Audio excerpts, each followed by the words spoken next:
Salam alaikum. Donc après avoir terminé les autorisations de partage, nous allons faire une évaluation. Alors le but de cette évaluation est de vérifier votre degré de compréhension et revoir certaines notions.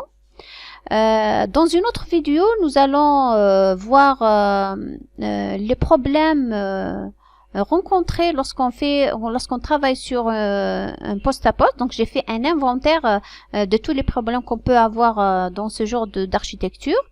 Et enfin, dans une troisième vidéo, nous allons faire un bilan général sur l'architecture poste à poste, dans laquelle nous allons donner, ou plutôt déduire, les avantages et les inconvénients de cette architecture. Alors sans plus tarder, donc nous allons commencer par l'évaluation. Alors, dans la première question, donc quelle proposition définit le mieux le partage? Donc, la définition d'un partage. Le partage permet de rendre disponible sur le réseau à tous les utilisateurs uniquement des périphériques tels qu'une imprimante. B. Le partage permet de rendre disponible sur le réseau à tous les utilisateurs uniquement des dossiers. Donc là, C. Le partage permet de rendre disponible des ressources localement à tous les utilisateurs utilisant la machine. D. Le partage permet de rendre disponible sur le réseau des ressources à tous les utilisateurs. Donc ici, on parle de définition de partage. Donc le partage, nous avons dit qu'il permet de rendre disponible sur le réseau à tous les utilisateurs des ressources. Donc ces ressources sont soit des ressources matérielles, soit des ressources logicielles. Donc la première A, c'est faux parce que donc il y a uniquement les périphériques tels qu'une imprimante. B, uniquement rendre disponible uniquement des dossiers. Donc le partage, on a dit que c'est les deux, donc les périphériques qui sont des ressources matérielles et les dossiers qui sont des ressources logicielles. Donc plutôt la réponse est D. Donc le partage permet de rendre disponible sur le réseau des ressources à tous les utilisateurs. Donc via le réseau, sur le réseau, donc via le réseau, des ressources, que ce soit des ressources matérielles ou logicielles, à tous les utilisateurs.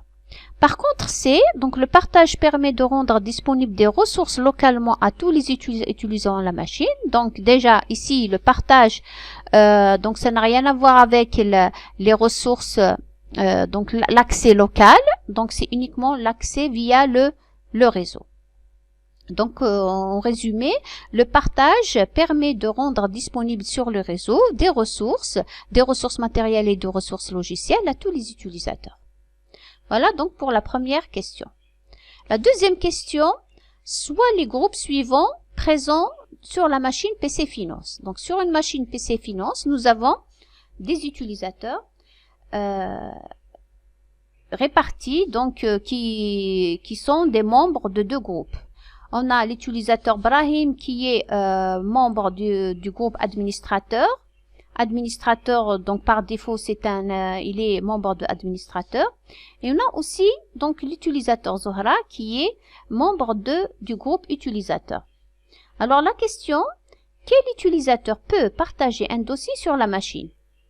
Donc qui peut partager un dossier sur une machine? Est-ce que c'est Brahim? Est-ce que c'est Zohra?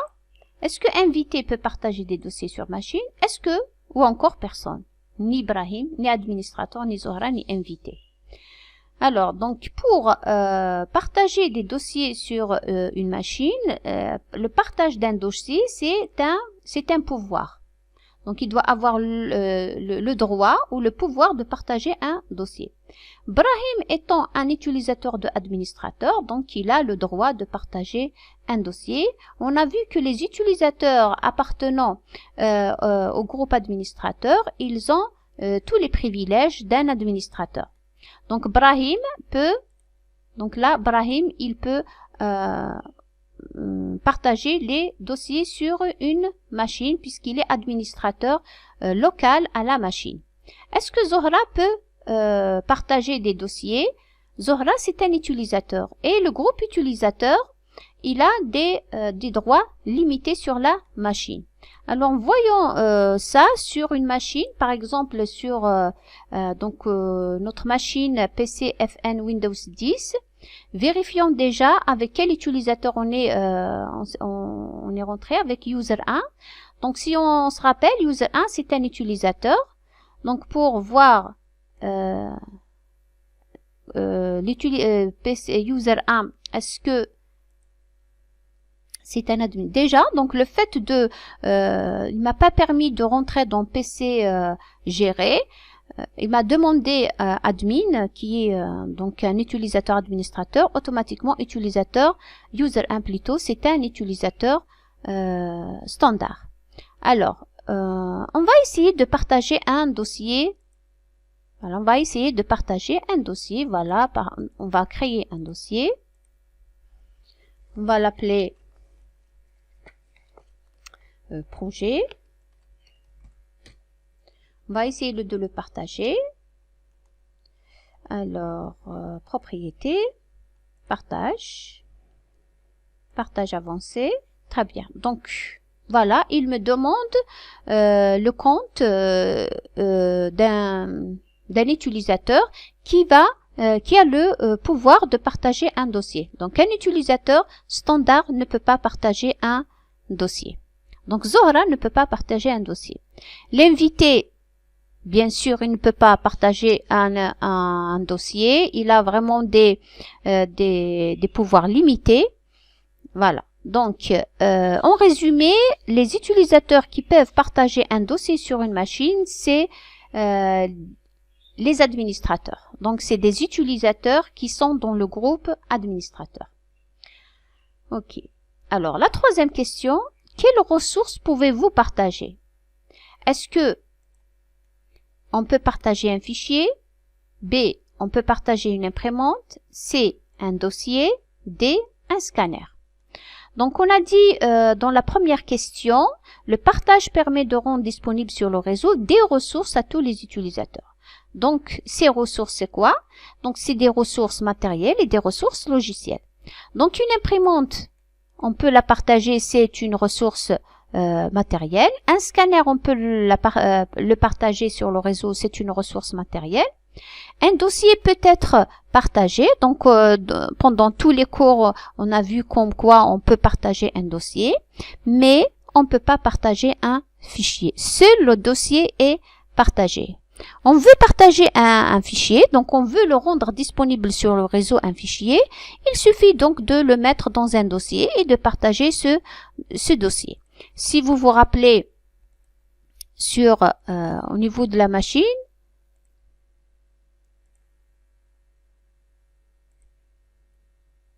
donc on va rentrer avec un administrateur. Comme ça, il ne va pas me demander à chaque fois le mot de passe.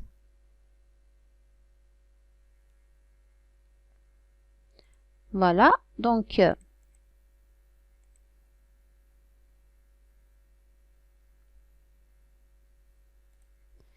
alors ce PC, le disque, voilà, donc on va, par exemple test, c'est un fichier, bouton de droite, propriété, il n'y a pas de partage. Donc, on ne peut pas partager un fichier, sauf le dossier peut être partagé. Ok, alors, quatrièmement, parmi les propositions suivantes, lesquelles sont vraies? A. Pardon. Les permissions de partage protègent des accès aux ressources via le réseau et les permissions NTFS protègent le disque des accès locaux uniquement. Donc ici, ça parle de permissions de partage et permissions NTFS. Donc B, les permissions de partage protègent des accès aux ressources via le réseau et les permissions NTFS protègent le disque des accès locaux et des accès aux ressources via le réseau. C, les permissions de partage existent seulement sur des partitions FAT32 et les permissions NTFS seulement sur des partitions NTFS. Les permissions de partage existent sur des partitions FAT32 et des partitions NTFS. Et enfin, les permissions NTFS existent seulement sur des partitions NTFS. Alors, prenons chaque proposition. Alors, la première, les permissions de partage. Donc, les permissions de partage protègent des accès aux ressources via le réseau. Est-ce que c'est correct? Oui. Donc, les permissions de partage protègent des accès aux ressources via le réseau. Donc, la première partie de la proposition, elle est correcte. Voyons la deuxième. Et les permissions NTFS protègent le disque des accès locaux uniquement. Là, donc, c'est vrai, les permissions NTFS protègent le disque des accès locaux. Mais le fait de rajouter le mot uniquement ici, c'est ce qui rend la proposition fausse. Pourquoi? Parce que, on va voir dans les autres propositions. Donc, la première, elle est fausse. B, les permissions de partage protègent des accès aux ressources via le réseau. C'est ce qu'on a vu dans la première. Donc, cette première partie est correcte. Voyons la deuxième partie. Et les permissions NTFS protègent le disque des accès locaux et des accès aux ressources via le réseau. Très bien. Donc, B, donc les deux parties des propositions sont correctes. Les permissions de partage protègent des accès aux ressources via le réseau, c'est ce qu'on a vu tout au long du cours. Et les permissions NTFS protègent des accès locaux et des accès aux ressources via le réseau. On a vu que lors de l'accès via le réseau, c'est les autorisations de partage avec les autorisations NTFS qui seront appliquées. Donc, via le réseau, il y a deux types de permissions qui seront évaluées ou encore qui seront testées. Les permissions de partage plus les permissions NTFS. C. Les permissions de partage existent seulement sur les partitions FAT32 et les permissions NTFS seulement sur des partitions NTFS. Donc là, c'est faux. Les permissions de partage existent seulement sur des partitions FAT32. Non. Donc, on a vu que les permissions de partage existent sur FAT32 et NTFS. Donc, si vous voulez, on revoit ça sur la machine. Alors,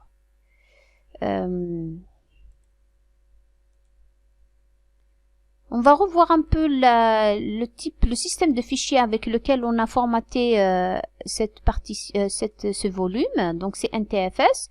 Dans NTFS, on a les autorisations de partage et sécurité, c'est les autorisations NTFS. Donc, on a les deux. D'accord? Alors, les permissions de partage existent seulement sur les partitions NTFS. Donc, c'est faux. Donc, la proposition C, elle est fausse. D. Les permissions de partage existent sur la partition FAT32 et des partitions NTFS.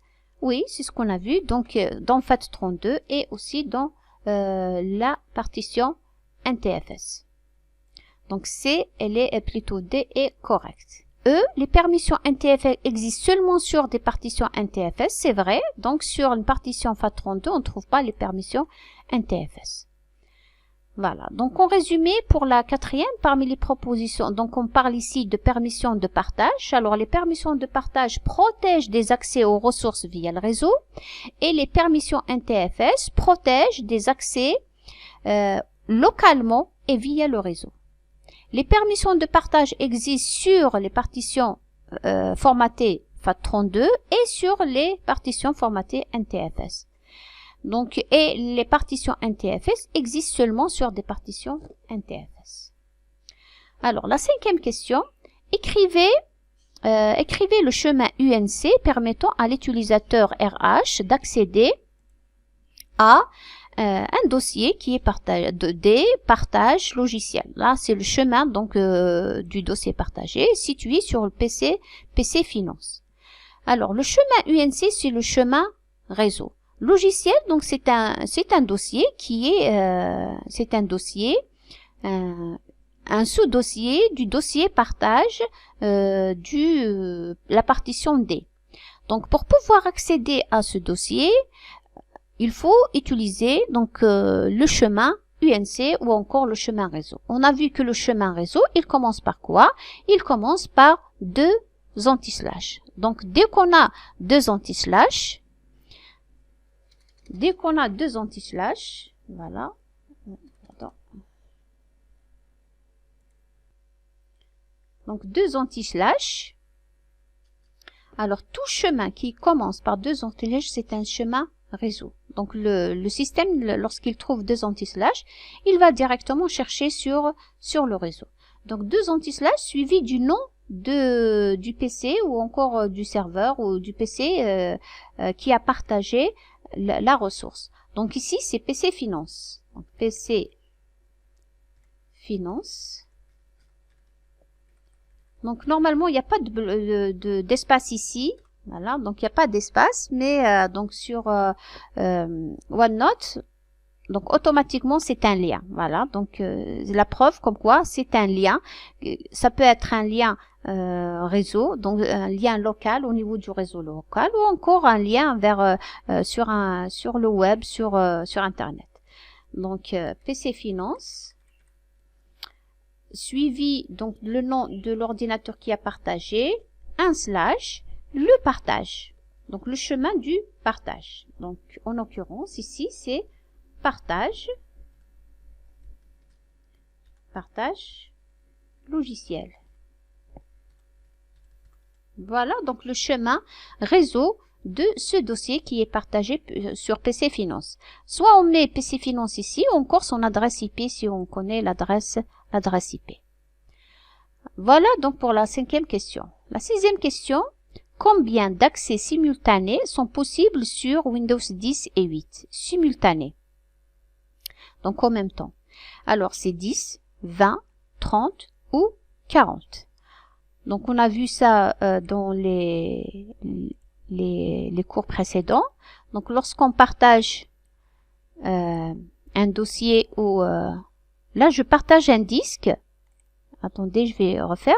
Là, on peut partager un disque. C'est vrai que dans les cours, j'ai partagé uniquement un dossier, mais on peut aussi partager un disque. C'est un dossier, c'est le dossier racine de la partition. Partage, donc partage avancé. Vous voyez que le nombre d'utilisateurs simultanés est de 20. C'est-à-dire que des accès simultanés, je précise des accès simultanés, pas le nombre d'utilisateurs, le nombre d'utilisateurs qui accèdent en même temps au partage. Donc c'est 20, on peut pas faire plus. Donc c'est une limite de Windows 10, Windows 8, enfin les systèmes d'exploitation clients, on ne peut pas aller au-delà de 20 utilisateurs simultanés. Si on a un besoin d'un accès plus grand que 20 utilisateurs simultanés, il n'y a pas un autre moyen, donc il faut utiliser une autre architecture qui est l'architecture client-serveur. Donc la réponse ici, c'est le nombre maximum simultané, c'est 20. Alors, sur le poste, une autre question ici, donc sur le poste PC Farida par exemple, voici ce qui est affiché sur le réseau. Donc on est sur PC Farida, on a PC Farida qui est affiché, donc dans le réseau, et PC Omar. D'accord? Alors la question, que peuvent être les raisons pour que PC Finance ne soit pas affiché?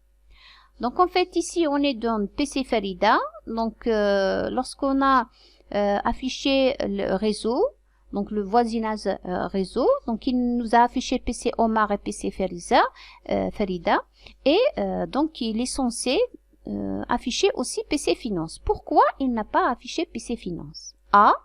PC Finance n'est pas dans le même groupe de travail. B. PC Finance n'est pas dans le même réseau IP. PC Finance n'est pas allumé. Ou encore, sur PC Farida, la propriété désactivée et la découverte du réseau est activée. Alors, voyons un par un. On va commencer par PC Finance n'est pas allumé parce que j'ai là PC FN 10, donc il est allumé. PC Windows 8, il n'est pas allumé. PC RH n'est pas allumé. Donc, on va profiter, on va aller vers réseau, actualiser. Est-ce qu'il va m'afficher PC RH? Alors, PC admin, c'est c'est la machine hôte. Donc, c'est la machine réelle. Donc, PC RH, qui est dans le même réseau normalement que PC FN, n'est pas affiché. Alors, on va voir que est-ce que lorsqu'on va l'allumer, il va s'afficher. Donc, maintenant, il n'est pas affiché parce que on va supposer qu'il n'est pas allumé. Donc, on va l'allumer. Voilà.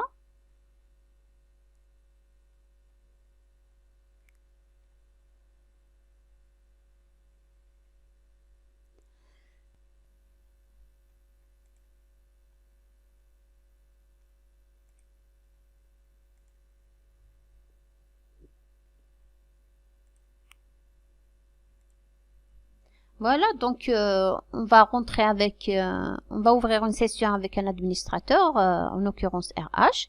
Alors maintenant la machine il est allumée. Donc si on revient vers Windows 10, bouton de droite actualiser, on va voir ce qu'il va afficher PC RH.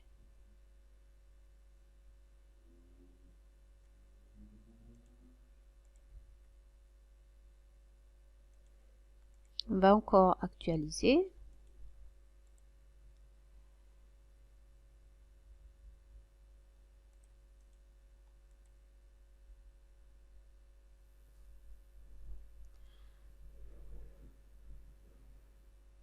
Donc, il l'a pas affiché PC RH. Donc, il y a une autre raison. D'accord? Donc, même il est allumé ou n'est pas allumé, pour l'instant, donc on peut rien voir. On va voir les autres possibilités. D'accord? Donc, l'essentiel, lorsqu'il n'était pas allumé, il l'a pas affiché. Et lorsqu'il est allumé maintenant, il n'est pas affiché. On va voir les autres propositions. Donc, PC n'est pas allumé. On va revoir ça. Ah, PC Finance n'est pas dans le même groupe de travail. Alors, on va vérifier est-ce qu'ils sont dans le même groupe de travail. Alors, pour voir le groupe de travail, donc on va aller ce PC, bouton de droite, propriété. Alors, Windows 10, on est sur PC FN, on est sur Workgroup. Et PC RH, qui est sur Windows 8, propriété, on est sur Labo. Donc, deux groupes de travail différents. D'accord? Donc, deux groupes de travail différents. PC sur Windows 10, il n'a pas affiché PC RH. On va voir sur PC RH ce qu'il va afficher PC FN.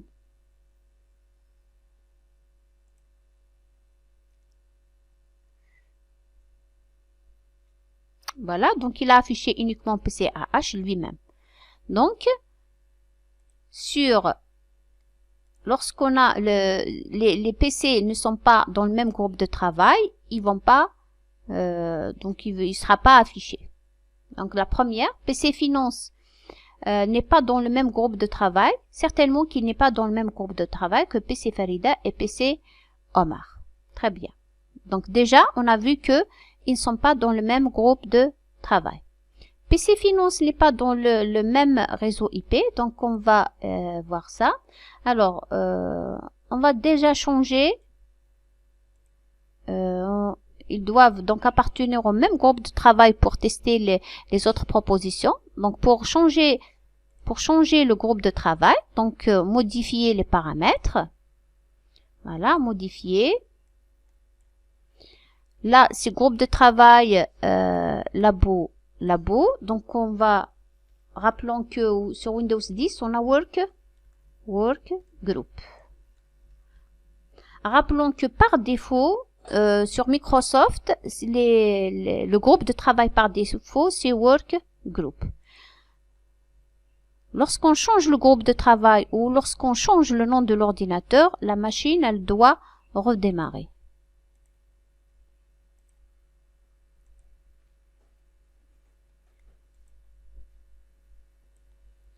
Voilà, donc la machine elle a redémarré.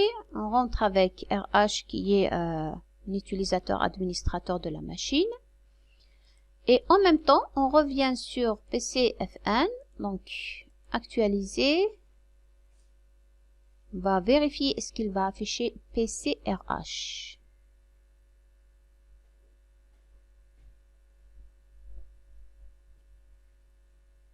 Voilà, donc PCRH, il est affiché. Donc, la même chose sur PCRH. On va voir est-ce qu'il va afficher PCFN.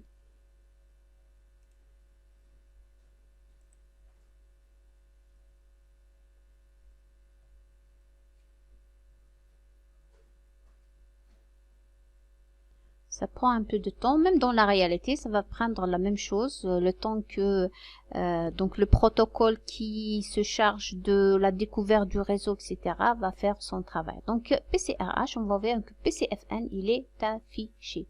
Donc on revient à l'évaluation. Donc PCFN, voilà, donc le premier, donc PC Finance n'est pas dans le même groupe de travail. C'est pour ça qu'il n'est pas affiché. Maintenant, vérifions PC Finance n'est pas dans le même réseau IP. Alors, on va vérifier est-ce qu'ils sont dans le même réseau IP. Comment vérifier s'ils sont dans le même réseau IP? Donc, on va vérifier l'adresse IP de chaque machine. Alors, pour vérifier l'adresse IP de chaque machine, donc soit on va aller dans l'icône donc réseau, bouton de droite, ouvrir centre de réseau et de partage. Donc Ethernet, détail par exemple ici. Donc c'est 1.8. Donc la classe C, 3 fois 255 pour Windows 8 et Windows 10. Normalement, on a vu que c'est donc au lieu de vérifier l'adresse IP en utilisant l'interface graphique, on va la vérifier en utilisant une commande IP config. Tout court, c'est suffisant. Donc c'est indice 192.168 indice 3 fois 255 pour le masque de sous-réseau. Donc on voit bien que les deux machines sont dans le même réseau. Et si on changeait, voilà, donc on va changer l'adresse IP par exemple de 10, on va vérifier. Donc Internet, on va propriété. Par exemple, on va mettre, pardon, c'est l'IPv6 ici, IPv4. Au lieu de mettre 10, on va mettre 11. Pardon. Voilà, ok. Pardon, dans le même réseau, là j'ai rien changé, elle reste toujours dans le même réseau. Donc au lieu que ce soit 2, on met 1, même si ici, donc on va laisser 10. Voilà. Donc les deux machines ne sont pas dans le même réseau. N'est-ce pas? Donc l'idée réseau, il est différent des deux machines. On va revoir maintenant, on va essayer d'actualiser. La même chose sur PCRH. Donc on va revoir un peu, actualiser. Alors ici, il doit afficher au moins PCFN. Il doit afficher lui-même. Hein.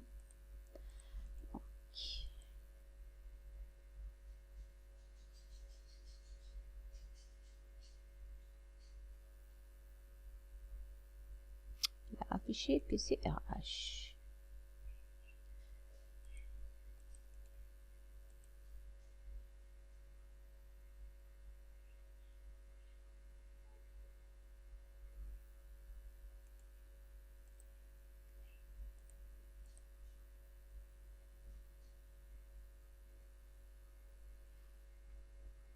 Alors PCRH il est affiché, pardon. Voilà, PCFN. Voilà. PCFN il est affiché. Mais PCRH n'est pas affiché. Ici, PCRH il est affiché, mais on doit, si je me déconnecte, se déconnecter, on va se reconnecter.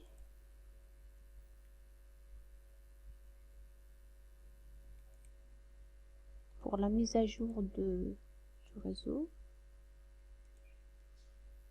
Okay. Donc sur PCFN, on n'a toujours pas PCRH. ici, PCRH, il est affiché. Mais si je redémarre, normalement, il ne doit pas l'afficher. Ils ne sont pas dans le même réseau. On va essayer de redémarrer. Quand même, redémarrer. Donc, je reviens après le redémarrage.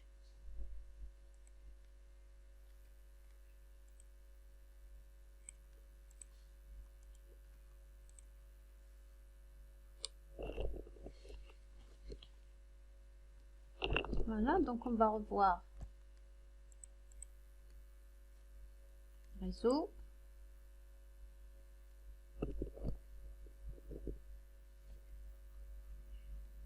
Donc PCFN toujours, donc on est là. PCRH.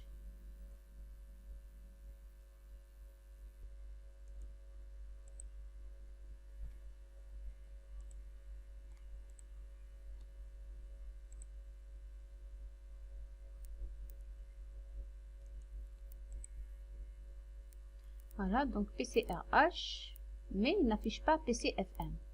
Voilà, donc, parce que ils ne sont pas dans le même réseau. Donc, si on revient, voilà, donc on vient de voir la réponse. Donc, PC Finance n'est pas dans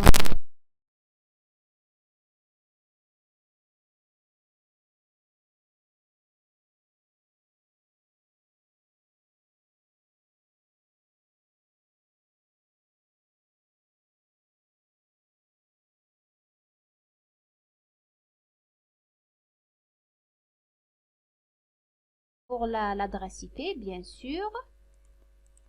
Okay, donc, on va rétablir l'adresse IP. Ils doivent être dans le même réseau pour tester là, est-ce que le PC il est allumé. Propriété. Donc, ok. Voilà, donc maintenant ils sont dans le même réseau.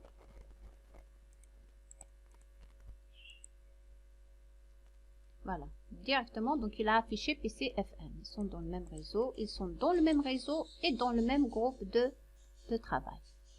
Voilà, très bien. Donc, pour qu'ils soient affichés dans le réseau, ils doivent être dans le même réseau, donc appartiennent au même réseau. Et ils doivent avoir le même groupe de travail ou appartenir au même groupe de travail.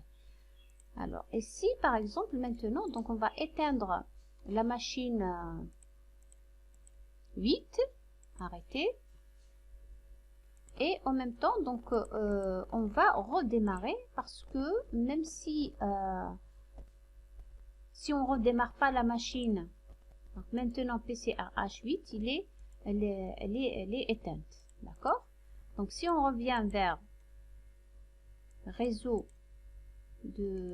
voilà, donc actualiser.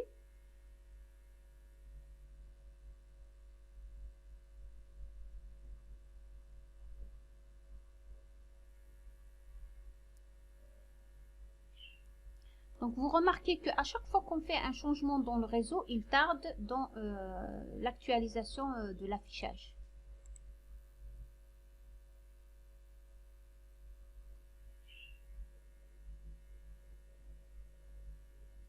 Tant qu'il n'a pas affiché lui-même PCFN,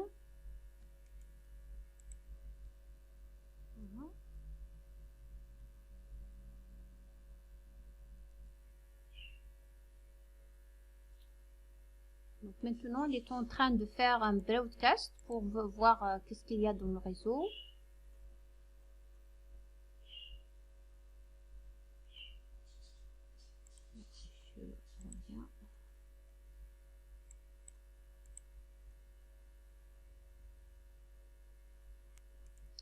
Sinon je redémarre. Voilà, PCFN il l'a affiché, très bien.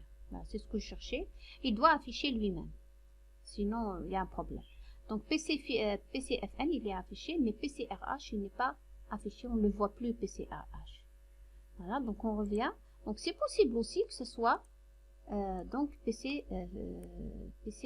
PC il n'est pas allumé. Alors, testons maintenant la dernière sur PC Farida, la propriété désactiver la découverte du réseau et désactiver. Bien sûr, donc on va allumer maintenant notre machine 8. Alors, par exemple, donc PC Farida, c'est le PC FN. On va voir est-ce que le désactiver, désactiver la découverte du réseau. Donc, comment on va aller dans désactiver les paramètres options de partage. Donc, bouton de droite, ouvrir le centre de réseau et de partage. Modifier les paramètres de partage avancés.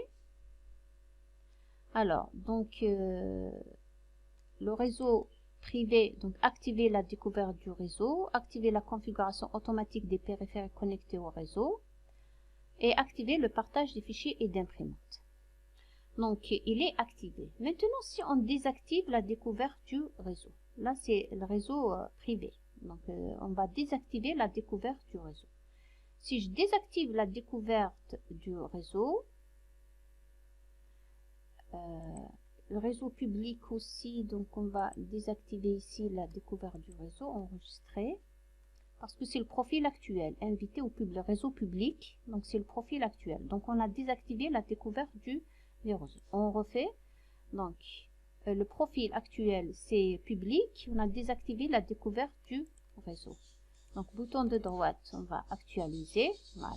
Alors, lorsque donc on désactive, déjà, rien n'est affiché. Donc, la découverte du réseau, elle est désactivée. C'est clair. Donc, on le voit bien dans le message en jaune. Donc, pour pouvoir afficher, donc, il faut désactiver. Donc, on peut faire activer la découverte du réseau directement à partir de là. Oui, activer.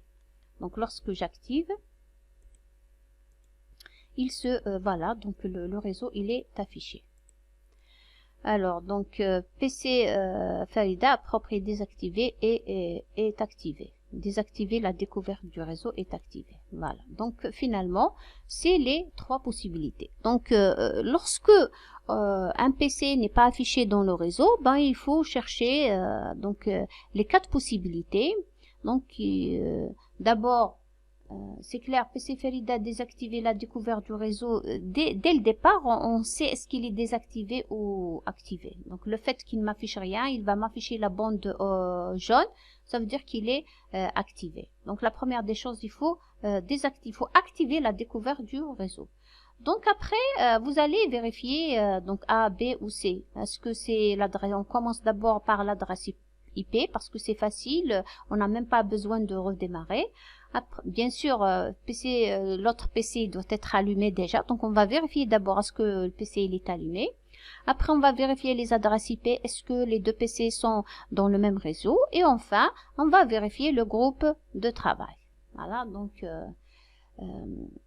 on va trouver la solution rapidement. Alors, voyons la deuxième question. Lors de la création d'un emplacement réseau, un message d'erreur est affiché. Pourquoi?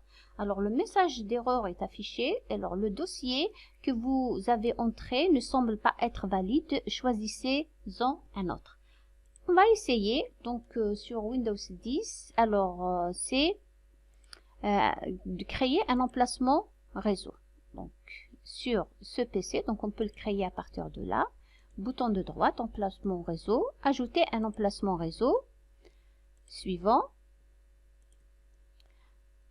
Alors, voilà, donc choisissez un emplacement en réseau, suivant, voilà, donc adresse réseau ou Internet. On va voir qu'est-ce qu'il a. Alors ici, qu'est-ce qui est tapé, donc l'adresse réseau tapée, c'est, donc c'est pas clair ici, donc c'est D, /projet, /docs. Voilà ce qui est affiché. Alors, pourquoi il y a une erreur? Tout simplement parce que c'est pas un chemin réseau. Donc, si on revient à adresse réseau, voilà, donc spécifier l'emplacement de votre site web ou du partage. Donc, si je clique sur voir les exemples, regardez les exemples. Le premier, c'est 2 /serveur partage, donc c'est un dossier partagé. Et on a dit que le dossier partagé, il est référencé par un chemin UNC, donc un chemin réseau. Ça peut être aussi un lien sur le web, un partage web, ou encore donc un partage sur le site FTP. Donc ici, l'erreur est que le chemin mentionné dans adresse réseau, c'est pas un chemin réseau, donc c'est un chemin local. Là, c'est un chemin local d'un dossier local. Donc pour remédier à ça, qu'est-ce qu'on va faire? Donc il faut taper donc un dossier. Il faut taper donc plutôt un chemin réseau. Par exemple, 2 anti-slash. Le chemin par exemple, si on va dire que c'est PCRH, c'est l'ordinateur ou le PC qui a partagé, bouton, voilà, anti-slash, projet, anti-slash, docs. Voilà. Là, donc ça va marcher parce que c'est un chemin réseau. Voilà. Donc l'erreur ici, c'est que le chemin spécifié, c'est pas un chemin réseau. Voilà.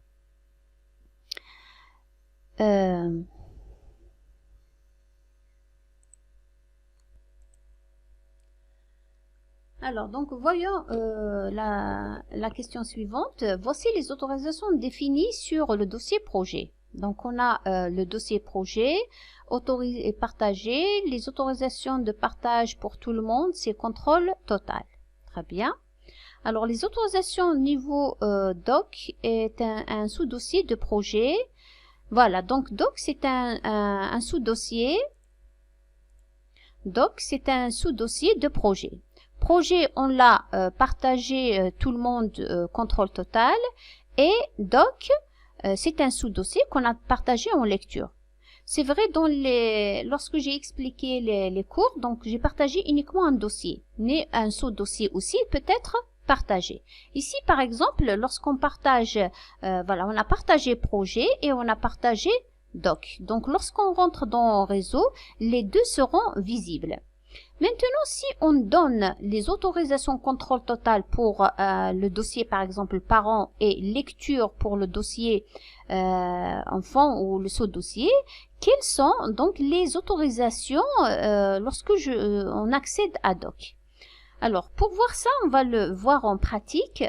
Donc, si je suis PCRH, on va voir où est-ce qu'on a mis, voilà, donc c'est la partition FAT32 normalement, c'est la partition FAT32, très bien. Donc pour ne pas se soucier des permissions NTFS, on a dit qu'on travaille sur les autorisations de partage, on va les vérifier sur une partition formatée plutôt FAT32. Donc on a projet, dans projet on a le dossier. Dans projet, on a nouveau dossier. Alors, par exemple, nouveau dossier, on va lui changer de nom, on va le mettre, on va faire, par exemple, devoir. Voilà. Alors, donc, projet, on va le partager s'il n'est pas encore partagé. Il est déjà partagé. On va vérifier les autorisations de partage. Voilà, tout le monde, contrôle total. Très bien. On va quand même partager, même si généralement on partage le dossier parent, c'est pas la peine de partager les sous-dossiers, etc. Mais, donc, imaginons qu'on partage devoir. Voilà, propriété, on va partager. Donc là, il n'est pas partagé, mais il est accessible. Donc si on vient PCFN,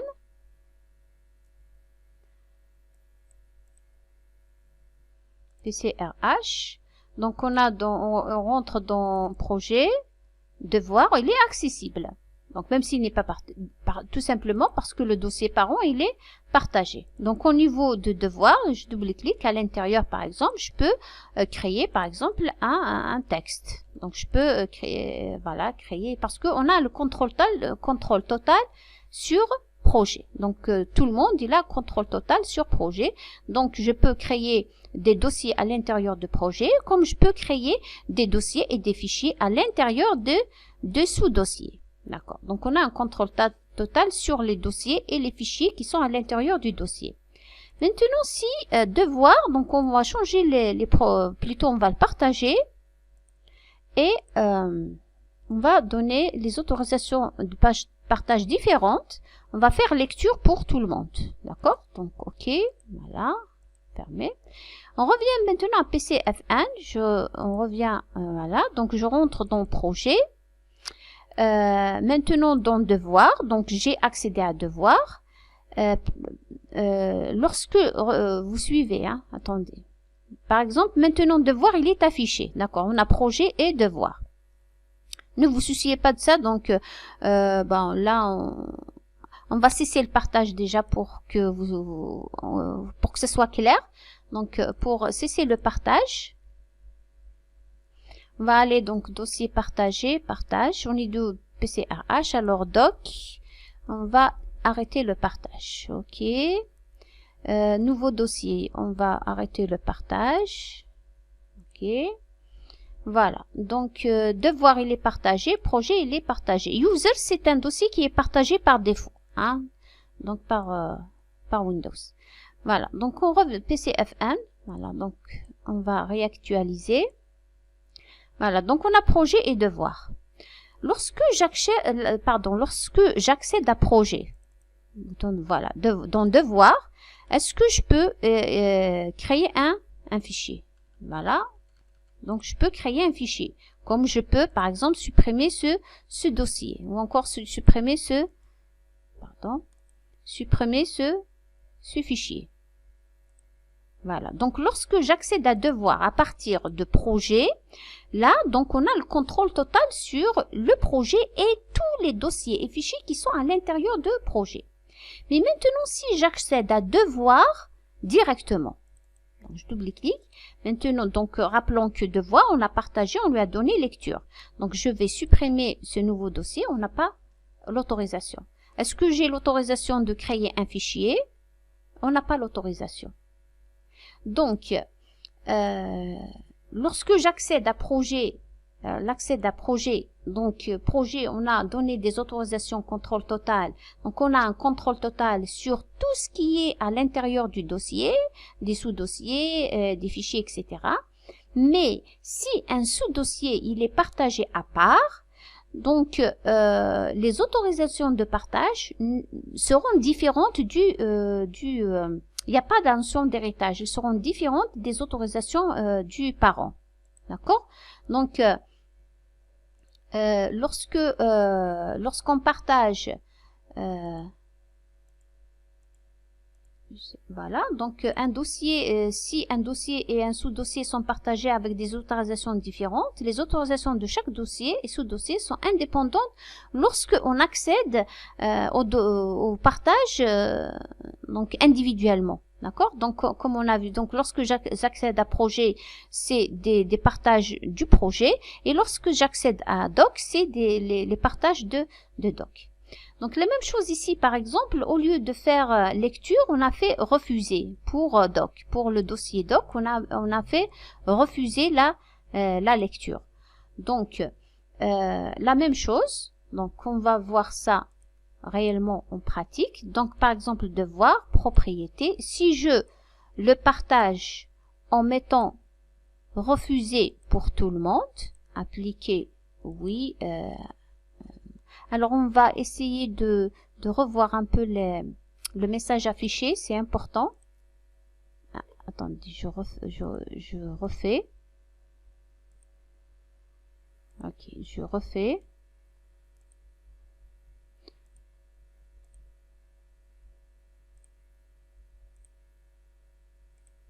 Voilà. Donc, on va lire. Vous activez des entrées refusées. Les entrées refusées sont prioritaires sur les entrées autorisées. Si un utilisateur est membre de deux groupes, l'un avec autorisation autorisée et un autre avec autorisation refusée, l'autorisation de l'utilisateur sera refusée. Bon, cette remarque, on va la voir exactement lorsqu'on va faire les groupes, etc. Je fais OK. Donc, on est en train de tester lorsque un dossier avec un dossier parent et un dossier enfant. Donc, devoir, on l'a partagé avec refuser lecture. Mes projets restent un dossier partagé avec les autorisations, tout le monde, contrôle total. Très bien. En accédant donc via le réseau, on va actualiser. Lorsque j'accède dans projet, je peux accéder dans devoir, je peux modifier le contenu des fichiers enregistrés, très bien. Donc je peux supprimer, je peux créer un dossier, je peux supprimer un dossier. Donc j'ai le contrôle total sur le dos parce qu'on est rentré dans projet. Par contre, maintenant, lorsque je rentre dans devoir, je n'ai même pas le droit de rentrer dans devoir. Donc là, donc il y a un problème d'autorisation sur devoir. Très bien, donc c'est exactement la même chose que tout à l'heure. Donc lorsque un dossier parent est partagé avec des autorisations, les autorisations elles s'appliquent pour tout le contenu du dossier. Mais lorsque un sous-dossier un sous-dossier d'un dossier parent est partagé avec des autorisations différentes, donc les deux partages ils sont complètement différents. Voilà donc je pense que avec ces questions donc on a vu un peu, on a fait le tour d'horizon de tout ce qu'on a fait. Voilà. Avant de clôturer cette évaluation, on va revoir un peu la salle informatique qu'on a donnée dans voilà. C'était une question dans les comptes utilisateurs. Donc vous venez d'être recruté dans un collège comme enseignant en informatique. On met à votre disposition une salle machine de 15 PC sous Windows 8.1. Vous allez enseigner 4 classes. Par exemple 4 classes ou encore toutes les classes. Donc supposons que vous enseignez 4 classes, première année 1, première année 2, troisième année 1 et quatrième année 2. Chaque classe est divisée en 2 groupes. Comment allez-vous procéder pour organiser la salle pour assurer un environnement stable et sécurisé pour chaque groupe? Si vous vous rappelez, c'était une question qu'on a posée lorsqu'on a fait les comptes utilisateurs et groupes. Alors, qu'est-ce que j'ai proposé la dernière fois? Donc, sur chaque PC, on va créer un groupe, des groupes locaux. Première année, donc étant donné que chaque classe, elle est divisée en 2 groupes, chaque groupe, on va lui créer donc un utilisateur, un compte utilisateur. Première année, par exemple, une groupe 1, première année, une groupe 2. Les comptes locaux, donc 2 groupes. Les comptes locaux, donc dans chaque PC, il y aura un prof, donc un compte prof avec son mot de passe. Et pour chaque session, on va créer donc un compte utilisateur avec un mot de passe. Le dossier, ici on va pas créer des groupes, mais plutôt des comptes locaux pour chaque groupe. D'accord? Alors le dossier de travail, on va créer un dossier de travail pour premier groupe et un dossier de travail pour chaque groupe. Bien sûr, un prof qui est compte local, il sera membre du groupe administrateur. Et les autres comptes qui représentent les comptes des élèves vont être dans le groupe utilisateur. Voilà. Donc maintenant, lorsqu'on va faire maintenant le partage, comment on va procéder? Si vous vous rappelez, nous avons 2 possibilités. Soit on fait le partage avec mot de passe, on active le partage avec mot de passe, soit on désactive partage avec mot de passe. Donc, lorsqu'on active le partage avec mot de passe, on va pas avoir le problème les comptes les permissions NTFS, etc. Donc, c'est ce que je préfère comme méthode. Donc, qu'est-ce qu'on va faire? On va créer des comptes utilisateurs. Donc, tous les comptes qu'on a créés sur les PC concernant les élèves de chaque groupe, on va les créer au niveau du PC prof avec les mêmes mots de passe que sur les postes. Donc, s'il y a, par exemple, là, donc qu'est-ce qu'on va avoir combien de groupes? On a 1, 2, 3, 4 classes. Dans chaque classe, on a 2 groupes. Donc, 4 fois 2, on a 8 comptes utilisateurs. Les 8 comptes utilisateurs, on va les créer dans PC Prof. Qu'est-ce que ça va permettre ça? Ça va permettre aux utilisateurs, donc qui sont les élèves, d'accéder directement. Donc lorsqu'ils vont aller dans réseau, ils vont voir afficher PC Prof. Donc le partage de PC Prof sera affiché dans réseau. Donc les élèves, ils n'ont qu'à accéder au dossier partagé dans PC Prof. Ou encore le PC Prof, il va créer des emplacements réseau. Alors, donc, créer un dossier commun accessible par tout le monde en lecture. Donc, au niveau de PC Prof, donc, je crée un dossier commun accessible par tout le monde en lecture. Donc, peut-être le prof, il va déposer des documents qui sont communs à tous les groupes. Puis, créer des dossiers, par exemple, devoirs pour chaque classe, c'est uniquement les utilisateurs de la classe qui auront accès. Donc, lorsque le prof, par exemple, voilà, donc, par exemple, au niveau de, voilà, je vais créer, le prof, il va créer un dossier, par exemple, devoir. Par exemple, devoir, première année, G1, première année, voilà, 1, G1, voilà. Donc ici, alors créer un dossier devoir pour chaque classe, c'est uniquement les utilisateurs de la classe qui auront accès. Donc, comment permettre aux élèves de déposer des fichiers, devoirs, etc. Alors, donc, on va revenir. Donc, le prof, il va créer un devoir au niveau de son PC et le partage. Donc, il va le partager, bien sûr.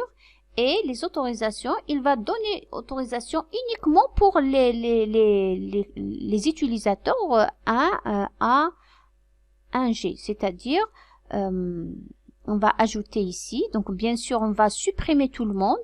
On va ajouter et le prof. Hein, donc, par exemple, ici, le prof, c'est, je suis sur quel PC? RH. Donc, on va dire que c'est RH puisque c'est lui l'administrateur.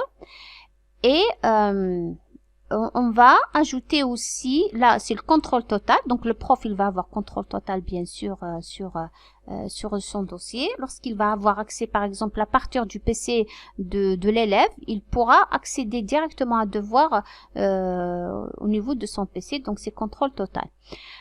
On va ajouter un utilisateur, par exemple, ici, user1, j'espère qu'il y... Voilà, user1, on va supposer que user1, c'est un groupe.